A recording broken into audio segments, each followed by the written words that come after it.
और चलिए पहले बात कर लेते हैं 5 बड़ी खबरों की तरकश में बात सबसे पहले एमपी की सियासत की कर लेते हैं, जहां अब बीजेपी पीएम मोदी के चेहरे पर चुनावी रण में उतरने की तैयारी में, इसीलिए बकायदा एक गाना भी जल्द लॉन्च किया जाएगा। तो वहीं बात लोकगीत गायिका नेहा सिंह राठौड़ की करेंगे, उस नए गाने की भी करेंगे जिस पर अब एमपी में बवाल मच गया है। नेहा के इस गाने को जहां कांग्रेस सराहना दे रही है तो वहीं बीजेपी ने उन्हें कांग्रेस करार दिया है। ऐसे में बात पटवारी भर्ती परीक्षा की भी कर ली जाएगी, जहां लगातार सियासत जारी है, जिस पर अब कांग्रेस ने प्रेस कॉन्फ्रेंस कर सरकार के सामने कई मांगे रख दी हैं। तरकश में बात छत्तीसगढ़ कांग्रेस की भी करेंगे, जहां फेरबदल का दौर लगातार जारी है और इस बीच आज मोहन मरकाम ने मंत्री पद की शपथ ले ली है।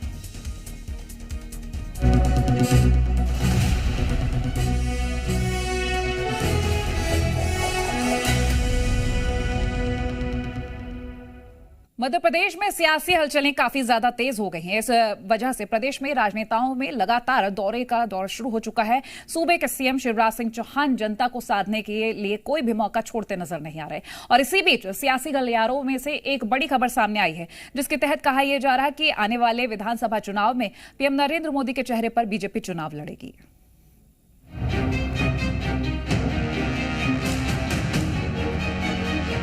मध्य प्रदेश विधानसभा चुनाव को करीब 4 महीने का समय ही बचा है। सभी राजनीतिक दलों ने अपनी तैयारियां तेज कर दी हैं। बीजेपी के अंदर चुनाव को लेकर ज्यादा हलचल है। मध्य प्रदेश विधानसभा चुनाव में बीजेपी ने इस बार 200 सीटों का लक्ष्य रखा है, जिसके लिए अलग अलग रणनीति के तहत काम भी किया जा रहा है। लेकिन मध्य प्रदेश चुनाव की कमान इस बार दिल्ली के हाथों में है। यही कारण है कि चुनाव में पीएम मोदी के चेहरे को आगे कर चुनावी रण में उतरने की तैयारी है। बीजेपी किसी भी सूरत में 2018 जैसी गलती नहीं करना चाहती। यही कारण है कि शीर्ष नेतृत्व में सभी तैयारियां सुनिश्चित की जा रही है और इसके साथ ही जनता को लुभाने के लिए एक इमोशनल कनेक्ट का थीम सॉन्ग भी जल्द लॉन्च करने की तैयारी है। इस गाने के जरिए पीएम मोदी के चेहरे को आगे कर बीजेपी वोटर्स को साधने की कोशिश करेगी।